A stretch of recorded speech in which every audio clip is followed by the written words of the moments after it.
Jack Smith is finally fighting back. After months of being publicly attacked, the former special counsel and his legal team are now speaking out, addressing an ethics complaint from Republican Senator Tom Cotton, who says Smith should be investigated for seeking to quickly prosecute Donald Trump for trying to overturn the 2020 elections.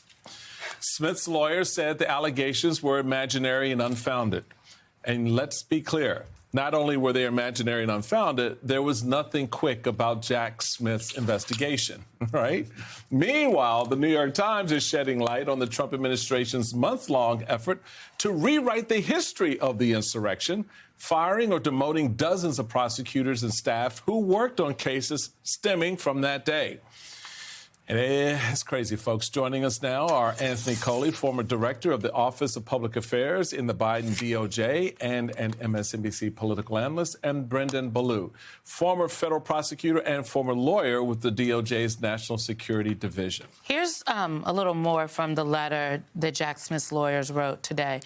Quote, this investigation is premised on a partisan complaint that suggests the ordinary operation of the criminal justice system should be disrupted by the whims of a political contest, the lawyers wrote.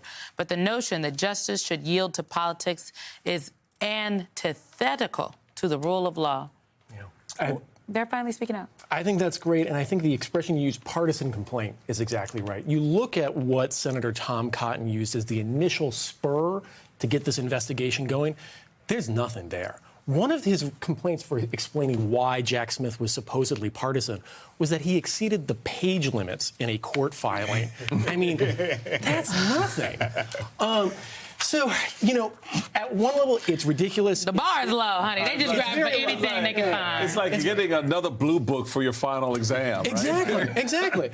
You know, but as silly as these complaints are, you know, the purpose is deadly serious, obviously, which is the goal here is to rewrite the history of January 6th. And I think rewrite it in a specific way, which is this is an obviously political attack against Jack Smith. And I think by bringing it, this administration is trying to say, look, we're doing something obviously political. Right.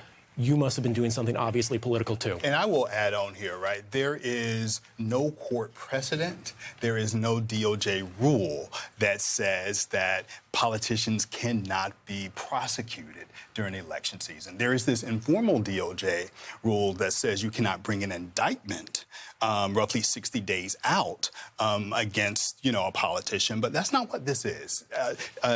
DOJ brought indictments against Trump well before election 2020.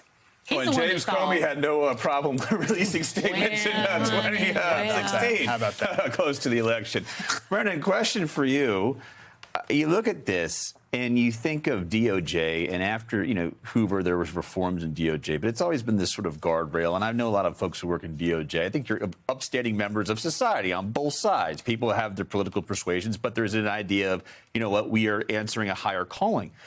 If DOJ simply becomes another arm, the legal arm of the Trump administration, I mean, how long are we going to feel the effects of this? Because I know a lot of people that have just straight up left. I mean, when Gates was being rumored to be AG, the people said, I'm out.